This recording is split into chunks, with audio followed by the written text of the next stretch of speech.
Hello everyone. In this PowerPoint presentation, we will see NCERT solutions for Mathematics Class 6 and we'll be covering Chapter 1 Knowing Our Numbers. We'll cover the second exercise, that is exercise 1.2 in this presentation along with the explanation of the concepts as well. The very first concept that we're going to study is units of measurement. Units of measurement क्या होते हैं? हमारी daily life में हम बहुत सी चीजों को major करते हैं, उनका नाप लेते हैं. हर एक चीज को मेजर करने के लिए हमारे पास मैथमेटिक्स में एक यूनिट ऑफ मेजरमेंट है. Different units of measurement are used to measure different types of quantities. हम एक ही यूनिट को नहीं कंसिडर करते जब हम सब चीजों को मेजर करते हैं. Rather, we have various units to measure various quantities or various things. For instance, we use centimeters as a unit of length. For example, जब भी हमें अगर एक क्लॉथ की मेजरमेंट लेनी है तो जो यूनिट हम यूज करेंगे वो हम यूज करेंगे सेंटीमीटर. इवन आवर रूलर, जो स्केल हम यूज करते हैं वो भी सेंटीमीटर में ही होता है. Centimetre is that unit of measurement जो क्या मेजर करने के काम आता है? लेंथ किसी चीज की मेजर करने के काम आता है. Next point, for measuring distance we use metres और किलोमीटर्स. सो जब भी हमें डिस्टेंस मेजर करना है from one place to another, हम दो यूनिट्स का यूज कर सकते हैं, मीटर या फिर kilometers का यूज कर सकते हैं. What is the difference between the two? Meter is used to measure short distances and kilometer is used to measure long distances. Third point, for measuring commodities or goods, we use kilograms or grams. Commodities or goods क्या हो सकते हैं? Anything that we have purchased. For example, it could be solid, it could be fruits, it could be vegetables. So commodities और goods वो होते हैं जो tangible होते हैं, जिनको आप see कर सकते हो, touch कर सकते हो. तो जो उनकी measurement होती है वो या तो kilograms यानी कि kg में होती है या फिर grams यानी कि g में होती है. Again comes the difference between the two. Kilogram is a unit of measurement that is used to measure heavy things or bigger things. और gram हम छोटी चीजों को measure करने के लिए यूज करते हैं. So we can say that kilogram is greater than grams. On the other hand, हमारे पास यहाँ पर एक unit of measurement और है, that is mg, known as milligrams. Milligrams is the smallest unit of measurement to measure commodities or goods. तो milligrams usually हम छोटी छोटी चीजों को measure करने के लिए यूज करते हैं. For example, spices. स्पाइसेस हम बहुत कम क्वांटिटी में खरीदते हैं, इसलिए हम उनको मिलीग्राम्स या फिर ग्राम्स में मेजर करते हैं. Next point, one unit of measurement can easily be converted into another unit of measurement using certain relationships between the two units. दो हमारे पास बहुत सारे units of measurement हैं, but in mathematics we have a criteria to convert one unit of measurement into another unit of measurement very easily. वो कैसे हम करते हैं? We have certain relationships between two units that we're going to study in the next slide. So then this slide says that we'll study the relationships between units of measurement. So the very first relationship comes between centimeter and millimeter. तो centimeter और millimeter एक ऐसे unit of measurement है जो length को major करने के काम आते हैं. Millimetre is the smallest one, just like milligrams. So अगर हमें कोई ऐसी लेंथ है जो सेंटीमीटर में है और उसे हमें कन्वर्ट करना है मिलीमीटर्स में, what do we have to do is we simply have to multiply that particular length by 10. और जो हमारे कन्वर्ट करने के बाद आंसर आ जाएगा वो आ जाएगा मिलीमीटर्स में. So this was the relationship between centimeters and millimeters. Let's move to the B part. Let's look at the second relationship. The second relationship is between meters and centimeters. तो अगर हमें कोई भी measurement meters में दे रखी है और अगर हमें उसे centimeter में convert करना है, we simply have to multiply that particular length by 100 और वो हमारी centimeter में convert हो जाएगी. We can do one more thing कि अगर हमें मीटर को मिलीमीटर में चेंज करना है, मिलीमीटर क्या है, मिलीमीटर सबसे छोटा मेजरमेंट है लेंथ को मेजर करने के लिए, तो हमें सिर्फ इस रिलेशनशिप का एंड ऊपर वाले रिलेशनशिप का याद रखना है. So how is 1000 millimetre form?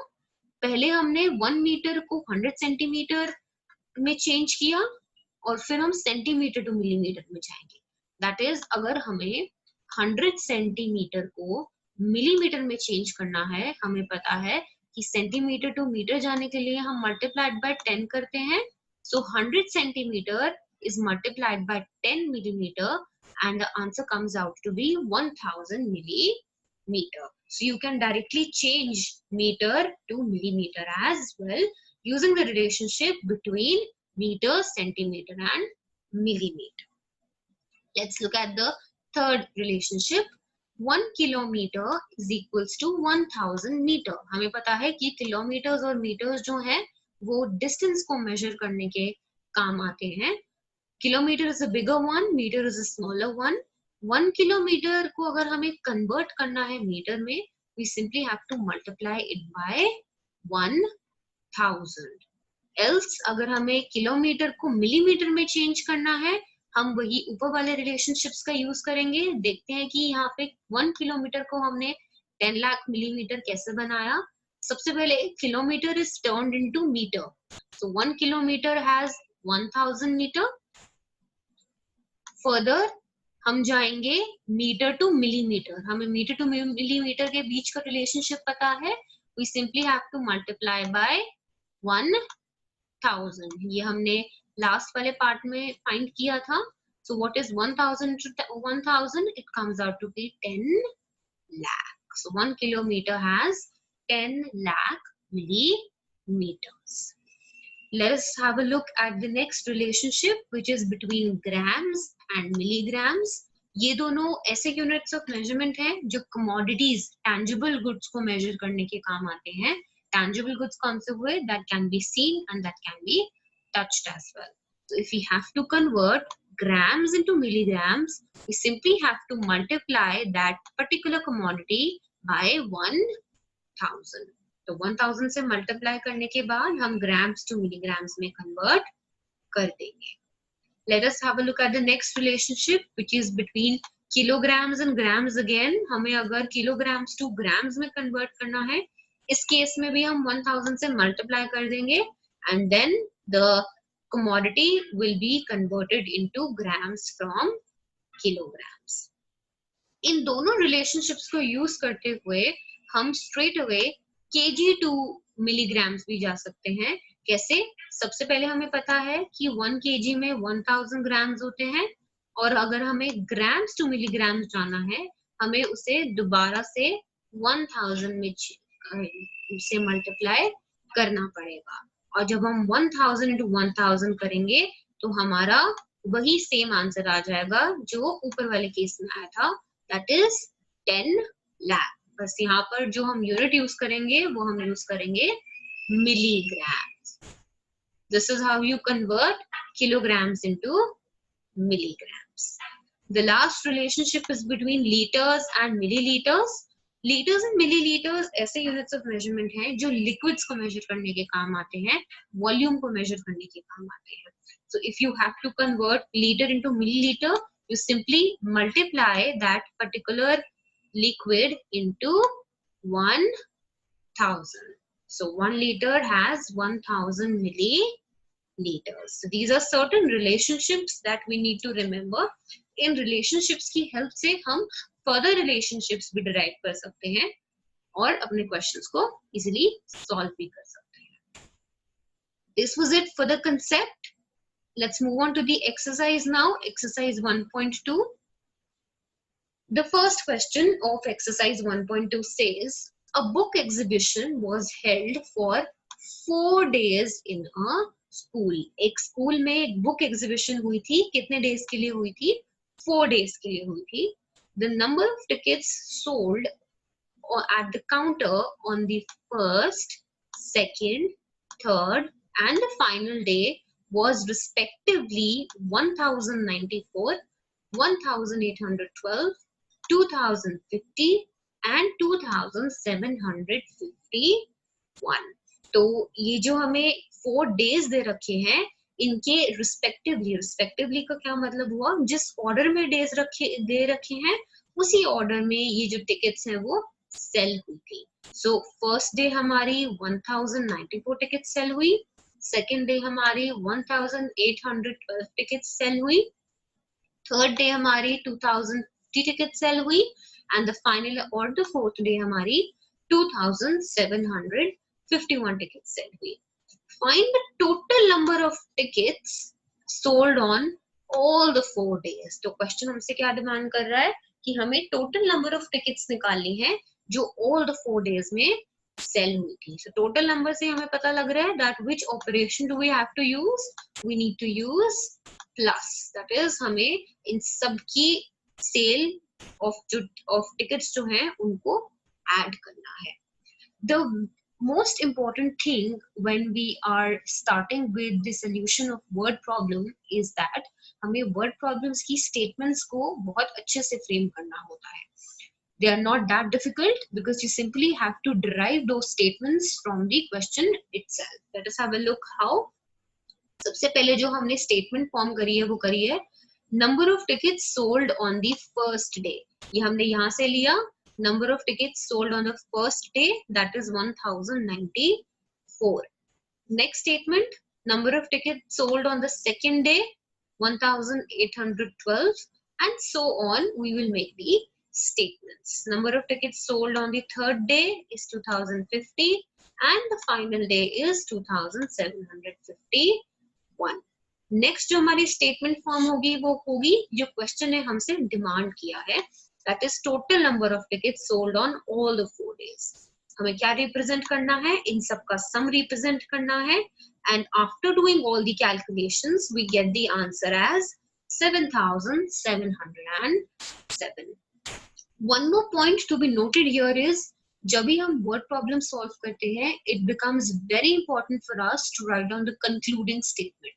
Concluding statement is nothing but the answer to what the question has asked. That is, therefore, 7,700 tickets were sold on all the 4 days. और यही question ने हमसे पूछा था that how many tickets were sold on all the 4 days. So this is how you proceed to do a word problem. Question number 2. Shekhar is a famous cricket player. He has so far scored 6,980 runs in a test match. So Shekhar is very fond of cricket. He is a cricket player. और अब तक उसने कितने run score करे हैं? 6,980 run score करे हैं test match में. He wishes to complete 10,000 runs. उसका जो desired target है वो है 10,000 runs का. How many more runs does he need? अभी जो उसने स्कोर कर रखे हैं वो इतने कर रखे हैं, उसका डिजायर टारगेट इतना है. तो अगर मुझे ये पता लगाना है कि उसको और कितने रन्स चाहिए अपने टारगेट को रीच करने के लिए, we will find the difference. Let us have a look at the statements. Runs Shekhar wishes to complete सबसे पहले, because जो डिफरेंस निकलता है वो हम हमेशा बड़े वाले को आगे रखते हैं. Obviously हम 2 - 5 नहीं 5 - 2 करते हैं. So runs Shekhar wishes to complete is 10,000. ये उसका टारगेट है. Runs Shekhar has scored so far is 6,980. Next is runs required to achieve the target. ये वो है जो क्वेश्चन ने हमसे डिमांड किया था. That is 10,000 जो टारगेट है माइनस जो वो स्कोर कर चुका है. Comes out to be 3,020 runs. तो अभी उसको 3,020 runs और बनाने पड़ेंगे in order to reach his target of 10,000 runs. So looking at the concluding statement, therefore, Shekhar needs 3,020 more runs to complete 10,000 runs. ये हमसे क्वेश्चन ने पूछा था. Let us move to the next question. In an election, the successful candidate registered 5,77,000 48,500 votes. तो एक election हुआ था जिसमें जो सक्सेसफुल कैंडिडेट है, सक्सेसफुल कैंडिडेट कौन हुआ, जो जीता था, उसको इतने वोट्स मिले, and his nearest rival secured 3,48,700 votes। जो उसका राइवल था, that is जो हार गया इलेक्शंस, उसको कितने वोट्स मिले, 3,48,700 वोट्स मिले। By what margin did the successful candidate win the election? अब हमें ये बताना है कि जो सक्सेसफुल कैंडिडेट इलेक्शंस जीता था वो कितने नंबर ऑफ वोट्स से जीता था। That is, what is the difference between the number of votes of the successful candidate and his rival, that is who lost the elections। तो इसमें हम क्या करेंगे, हम दोनों को सब्ट्रैक्ट करेंगे, तो हमें पता लग जाएगा कि जो सक्सेसफुल कैंडिडेट है उसको कितने ज्यादा वोट्स मिले थे than his rival। Let us look at the solution। Number of votes registered by the successful candidate, ये हमने फर्स्ट लाइन से पिक किया statement, that is 5,77,500। Next statement is number of votes registered by his nearest rival is 3,48,700। अब वो statement आएगी जो question हमसे demand कर रहा है, that is margin by which the successful candidate won, it is the votes of the successful candidate minus the votes of the rival candidate, and the difference comes out to be 2,28,800 votes। तो कितने votes से वो election जीता था, 2,28,800 votes से। Looking at the concluding statement, therefore the successful candidate won by a margin of these many votes। If you notice one thing, हम हमेशा जो concluding line लिखते हैं वो therefore से start करके लिखते हैं। Why? Because we have answered and we have shown the answer as well of what the question had asked us। So हमेशा यही कोशिश रहती है हमारी कि जो कंक्लूडिंग लाइन लिखी जाए वो therefore करके लिखी जाए, क्योंकि therefore से पहले जो भी हमने स्टेप्स शो करे हैं वो हमारा आंसर की जस्टिफिकेशन है कि जो हमने आंसर निकाला है वो कैसे निकाला है। So this was about question number 3. Let's move to question number 4 now। Kirti bookstore sold books worth rupees 2,85,891 in the first week of June। So कीर्ति का एक बुक स्टोर है और उसने जून में कुछ सेल करी है अपनी बुक्स की। फर्स्ट वीक में जो उसकी सेल हुई थी वो हुई थी रुपीज 2,85,891 रुपीज की, and books worth rupees 4,768 in the second week of the month। जून की सेकेंड वीक में जो उसने सेल करी थी वो की थी रुपीज 4,768,000 की, 768 की। How much was the sale for the 2 weeks together? अब ये क्वेश्चन हमसे ये पूछ रहा है कि दोनों वीक्स की सेल को कंबाइन करके उसकी टोटल कितनी सेल हुई थी। इसको हम ए पार्ट अज्यूम कर लेते हैं of the question. It will be easy for us to write the answer in this way। And next question is, in which week was the sale greater and by how much? Question कहता है कौन सी week में cell greater थी और कितने से greater थी। इसको हम बी पार्ट अज्यूम कर लेते हैं। So let us have a look at the solution now। Worth of books sold in the first week of June। ये जो स्टेटमेंट डिराइव हुई है वो क्वेश्चन की फर्स्ट लाइन से हुई है, that is rupees 2,85,891। Next statement says worth of books sold in second week of June, rupees 4,768। Sales for 2 weeks together, ये हमने अभी ए पार्ट का हम आंसर निकाल रहे हैं जो हमने अज्यूम किया था, that is दोनों को हम ऐड कर देंगे and after certain calculations हमारा जो आंसर निकला वो निकला रुपीज 6,86,659। So एक बार हमने ए पार्ट सॉल्व कर दिया, हम उसकी एक लाइन जरूर लिख लेंगे कंक्लूडिंग लाइन जो कि ये है। Hence the sale was worth rupees 6,86,659 for the 2 weeks। अभी तक हमने सिर्फ ए पार्ट का आंसर फाइंड किया है। We are still left with one more part of this question, जिसमें हमें बताना है कि कौन सी वीक में ज्यादा सेल हुई थी एंड बाय हाउ मच. अब ये पार्ट हम यहां से स्टार्ट कर रहे हैं, जो बी पार्ट का आंसर है. सिंस 4,768 is greater, देखिए ग्रेटर का साइन है, than 2,85,891. हमें पता है कि ये वाला नंबर is greater than ये वाला number. Therefore the sale was more in the second week. Question ने हमसे ये भी पूछा था कि कौन सी वीक में सेल ज्यादा हुई थी, तो हमने बता दिया कि कौन सी वीक में, सेकेंड वीक में सेल ज्यादा हुई थी than the फर्स्ट वीक. अभी भी एक चीज बची है, उसने हमसे बाय हाउ मच भी पूछा था. तो बाय हाउ मच का क्या मतलब हुआ, हम ग्रेटर सेल को माइनस कर देंगे विद स्मॉलर सेल, और जो हमारा आंसर आएगा वो आएगा ये, that is 1,14,877 rupees.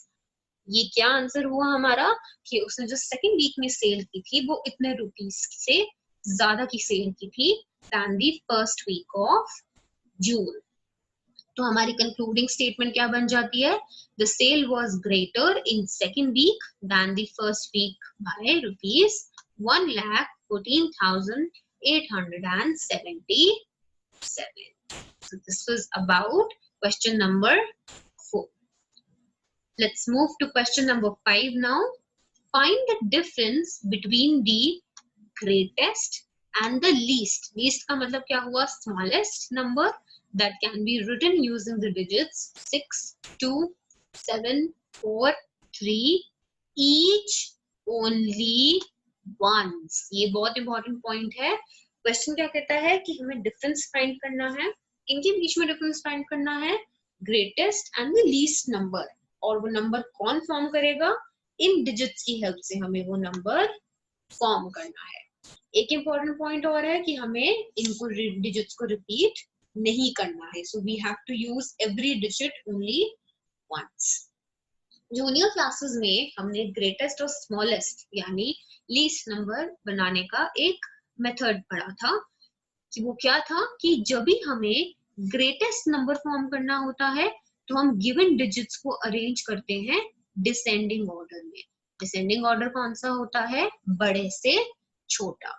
So descending order हुआ big to small. On the other hand जब हमें स्मॉलेस्ट डिजिट फॉर्म करना होता है तो हम गिवन डिजिट्स को असेंडिंग ऑर्डर में अरेंज करते हैं, यानी कि स्मॉल टू बिग, छोटे से बड़ा,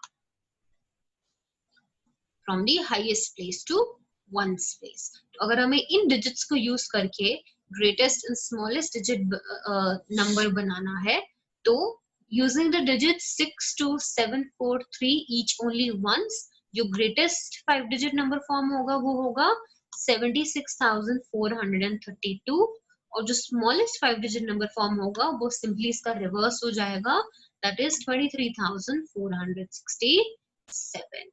बस इतना सही था. अब क्वेश्चन ने जो हमें कहा था वो हम फाइंड कर देते हैं. डिफरेंस का मतलब क्या होता है, माइनस होता है. हम दोनों को माइनस कर देंगे. सो what is 76,432 minus 23,467, that is 52,965. So this is the answer to this question. Concluding line भी हमने लिख दी. Hence the difference between the greatest and the least number ये हमने यहीं से पिक करी है, that can be obtained using the digits 6, 2, 7, 4, 3 each once is 52,965. That is it for this question. Question number 6. A machine on an average manufactures 2825 screws a day. एक machine है जो एक दिन में 2825 screws बना सकती है. How many screws did it produce in the month of January 2006? If we carefully look at the first statement, ये जो नंबर हमें दे रखा है ये डे के अकॉर्डिंग दे रखा है, लेकिन जनवरी जो है वो तो मंथ है. No problem. If we count the number of days that are there in the month of January, हमारा डाटा इक्वल हो जाएगा. So how many days are there in the month of January, 31. Then what is the relevance of this year? Nothing. It has just been given to confuse you. January कोई भी year का हो, उसके dates तो same ही रहते हैं. They do not change, unlike February. So let us have a look at the solution. Number of screws manufactured in a day. एक दिन में कितने manufacture हो रहे हैं? 2825. फिर हमने निकाला कि जनवरी के मंथ में कितने डेज होते हैं? Number of days in the month of January 2006 is 31. अब जब हमें एक की वैल्यू दे रखी है और हमें many की वैल्यू निकालनी है, तो हम क्या करते हैं? मैथमेटिक्स में हम मल्टीप्लाई करते हैं. What do? We multiply. So in order to find the number of screws produced in the month of January, we multiply 2825 into 31 और जो कैलकुलेशन के बाद हमारा आंसर आया वो आया 87,575. So these many screws were produced in the month of January 2006.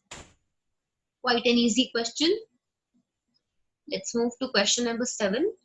A merchant had rupees 78,592 with her. Who's a merchant? Merchant एक ऐसा इंसान है जो buy and sell करता है चीजों को. It is basically his job. He sells and purchases things. He makes his livelihood out of it. तो उसके पास अभी कितने पैसे हैं? उसके पास है 78,592 rupees. She placed an order for purchasing 40 radio sets. उसको 40 radio sets खरीदने हैं at rupees 1200 each. अब यहाँ हमें 40 radio sets की नहीं, हमें 1 radio set की कॉस्ट दे रखी है और उसको खरीदने कितने हैं? 40 खरीदने हैं. How much money will remain with her after the purchase? So the question जो हमसे डिमांड कर रहा है वो कर रहा है कि जब उसने 40 रेडियो सेट्स खरीद लिए, given the cost of one radio set and a certain amount of money that she has, उसके पास कितने पैसे बचते हैं? Firstly, what are we going to do is, क्योंकि हमें one radio set की कॉस्ट दे रखी है, पहले तो हम 40 रेडियो सेट्स की कॉस्ट निकालेंगे. कैसे निकालेंगे? Again, अगर हमें 1 की कॉस्ट दे रखी है और हमें many की कॉस्ट निकालनी है, तो हम मल्टीप्लाई करते हैं. अगर 1 रेडियो सेट की कॉस्ट 1200 है, तो 40 रेडियो सेट्स की कॉस्ट कितनी होगी? 1200 into 40, that is 48,000. So let us have a look at the statements. Total amount with the merchant, उसके पास टोटल कितने पैसे थे? 78,592. कॉस्ट ऑफ 1 रेडियो सेट कितनी थी? ₹1200. और उससे कितनी परचेज करनी थी? 40 radio sets. So we took out the cost of 40 radio sets, that is ₹48,000. अब how much money will be left with her? जितनी मनी उसके पास थी, उसमें से अगर उतनी मनी हम माइनस कर दें जितनी उसने 40 रेडियो सेट्स परचेज करने में स्पेंड करी, so we'll be left with the amount that she has with her. So amount left with the merchant after purchase will be 78,592. This is the amount जिसके पास था, minus 48,000. ये 40 radio sets का amount है, equals to rupees 30,592. Again the concluding statement. Therefore, rupees 30,592 will remain with the merchant after the purchase of 40 radios. That is it for this question. Let's move to question number 8.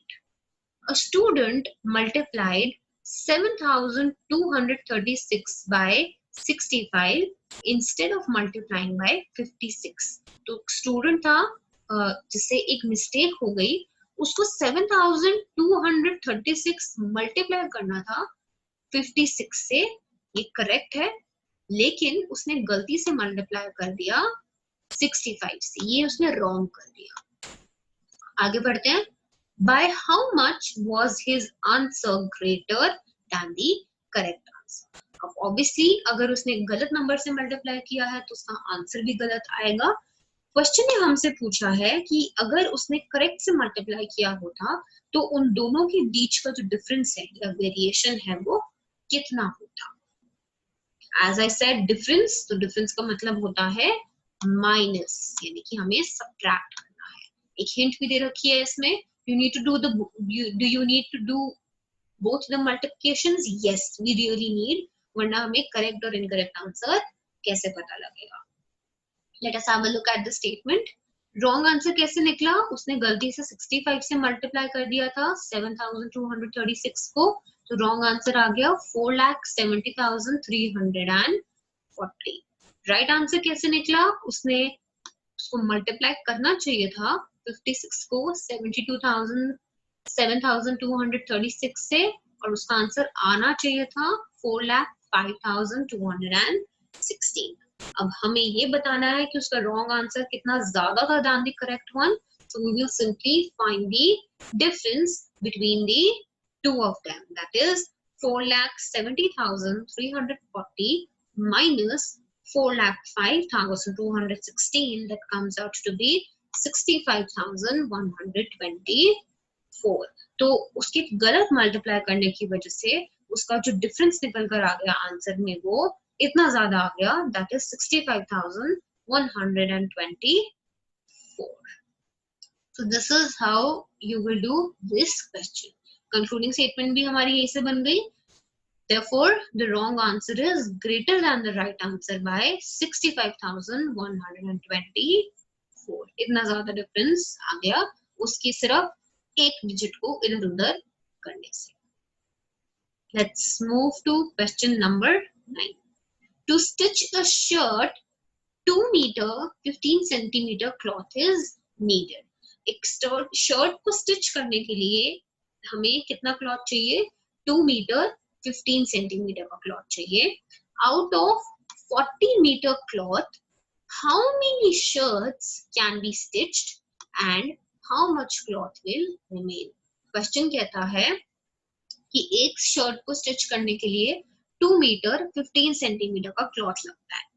40 metre का cloth उसके पास है, तो उस 40 metre के cloth से इतने measurement की एक शर्ट जो उसको बनानी है, वो out of the 40 metre cloth कितनी शर्ट्स बना सकता है? हमें नंबर ऑफ शर्ट्स निकालनी है. सबसे पहले तो हमें एक हिंट दे रखी है, कन्वर्ट डाटा इन सेंटीमीटर. अगर हमें हिंट नहीं भी दे रखी होती, there is one very important point that you should remember is, जब भी हमें एक क्वेश्चन में यूनिट्स दे रखे होते हैं या जब भी हम यूनिट्स वाले क्वेश्चन सॉल्व करते हैं, it is very very important for अस कि हमें जितना भी डाटा दे रखा है वो 1 यूनिट में हो. अगर ऐसा नहीं है तो हमने जो रिलेशनशिप्स पढ़े थे प्रीवियस स्लाइड्स में, हम उनको यूज करके सारा डाटा पहले 1 यूनिट में कन्वर्ट करेंगे और फिर हम अपने आंसर से प्रोसीड करेंगे. इस केस में भी यही है, डाटा मीटर एंड सेंटीमीटर में है, जैसे कि ये मीटर है लेकिन ये सेंटीमीटर है, फर्दरमोर ये मीटर है. अनलेस हम इस डाटा को कन्वर्ट नहीं कर देते इन एनी 1 यूनिट, हम नहीं प्रोसीड कर सकते.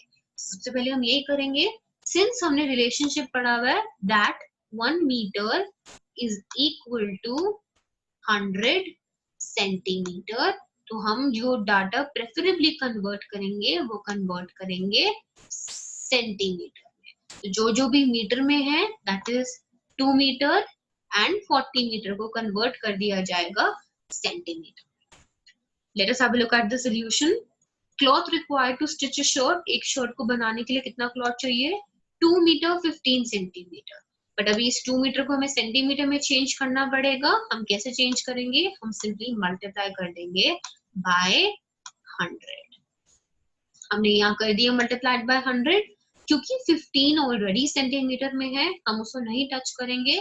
We will simply add these two in order to get 1 unit, that is 215 centimetre की हमारी एक शर्ट बनेगी.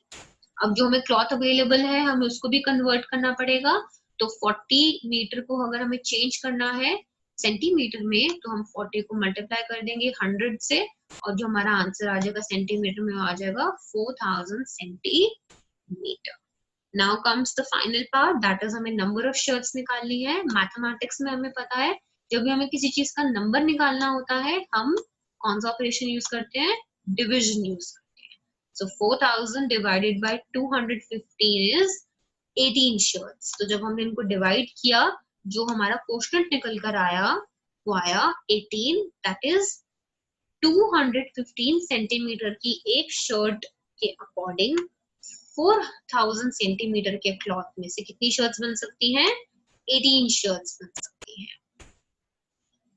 और ये जो 130 सेंटीमीटर हमारा रिमेनिंग है, ये हमारा रिमाइंडर था, क्योंकि जब हमने 4215 को आपस में डिवाइड किया तो हमारा कुछ रिमाइंडर बचा था, दैट इज 130 सेंटीमीटर। अब रिमाइंडर बचने का ये मतलब है कि सारा का सारा 4000 सेंटीमीटर का कपड़ा नहीं यूज हुआ है, we are still left with some length of the cloth, that is 130 centimetre. या फिर अगर हम इसको कन्वर्ट करें in both the units, so we have 1 meter, 30 centimeter of cloth will remain. So this is the solution for question number 9. Proceeding to question number 10. Medicine is packed in boxes, each weighing 4 kg 500 grams. हमें कुछ medicine pack करनी है boxes में, और एक box का जो wait है वो है 4 kg 500 grams. How many such boxes can be loaded in a van which cannot carry beyond 800 kg? अब वो कहता है कि अगर एक बॉक्स का वेट 4 kg 500 grams है, तो हमें नंबर ऑफ बॉक्सेस निकालने हैं जो एक वैन में लोड करे जा सकते हैं, गिवन दैट वैन 800 kg से ऊपर बॉक्सेस नहीं लोड कर सकती। तो हमें बेसिकली नंबर निकालना है बॉक्स का। सबसे पहले तो हम एक चीज नोट कर रहे हैं कि अगेन तीनों के जो यूनिट्स हैं वो डिफरेंट है, so it is very important for us to make the units same first. What was the relationship that we studied between 1 kg and grams? That is 1 kg is equal to 1000 grams. So it is feasible for us कि हम सारा data grams में convert कर दें. That is 4 kg को convert कर दिया जाएगा और 800 kg को भी कन्वर्ट कर दिया जाएगा. So if you have to convert 4 kg into grams, we simply have to multiply it by 1000. हमारा क्या निकल कर आएगा? 4000, जिसमें हमें 500 ग्राम्स प्लस कर देना है क्योंकि ये इसी का पार्ट है, and it comes out to be 4500 grams. Again क्योंकि वैन का जो लोड वो कैरी कर सकती है वो भी केजीज में था, हमने उसको कन्वर्ट कर दिया ग्राम्स में by multiplying 800 by 1000 and the answer comes out to be 8 lakh grams. अब क्योंकि हमें नंबर ऑफ बॉक्सेस निकालने थे तो हम कौन सा ऑपरेशन यूज करेंगे? हम सिंपली डिवाइड कर देंगे. So number of boxes that the van can load is 8 lakh grams divided by 4500 grams, that comes out to be 177 boxes. So इतने boxes load करे जा सकते हैं in the van which cannot carry beyond 8 lakh grams, and the weight of one box equals 4500 grams. This was it for this question. 11th question says the distance between the school and the house of the student's house is 1 kilometer 875 meter. तो एक student है जिसके school से लेकर उसके जो घर तक का हमें डिस्टेंस दे रखा है वो दे रखा है 1 kilometer 875 meter. Every day she walks both ways. वो by walking school जाती है, और both ways का क्या मतलब हुआ? मॉर्निंग में वो होम टू स्कूल जाती है और आफ्टरनून में वो ऑब्वियसली स्कूल टू होम वापस आती है. तो जो 1 डे में उसके चक्कर लगे वो 2 चक्कर लगे. बट ये जो हमें डाटा दे रखा है ये हमें सिर्फ 1 साइड का दे रखा है, हमें 2 टाइम्स का डाटा निकालना पड़ेगा for 1 day. Find the total distance covered by her in 6 days. 6 days में कितना कवर करेगी हमें ये फाइंड करना है. सबसे पहले तो हम 1 डे का डाटा अच्छे से निकाल लेते हैं. ये कुछ हिडन इंफॉर्मेशन है यहाँ बोथ वेज वाली, उसको फाइंड आउट करते हैं. Distance between the school and the house कितना है? 1 किलोमीटर 875 मीटर. अगेन हमें इसको एक यूनिट में चेंज करना पड़ेगा. Preferably we have changed it into metre, by simply multiplying the kilometer into 1000. So after changing, we got the answer as 1875 meter. The distance that she covers in one day, we'll multiply it by 2 क्योंकि 2 चक्कर लगते हैं उसके एक दिन में. That is 3750. Next part is quite easy. अगर हमें 1 day का दे रखा है और 6 days का निकालना है, we will simply multiply. So 3750 multiplied by 6 gives us 22,500 meters. That is 22 kilometers 500 meters. ये वो डिस्टेंस है जो उसने 6 days में कवर करा है. This is it for this question. Last question number 12. A vessel has 4 liters and 500 milliliters of curd. एक vessel है जिसमें 4 liters 500 milliliters curd है. In how many glasses, हमें how many निकालना है, यही से पता लग रहा है, हमें divide करना है. Each of 25 ml capacity, हमें 1 glass की capacity दे रखी है 25 ml. Can it be filled? तो basically question क्या कह रहा है कि इतनी कर्ड है, हमें कितने glasses लगेंगे each weighing 25 ml to pour this curd into the desired number of glasses.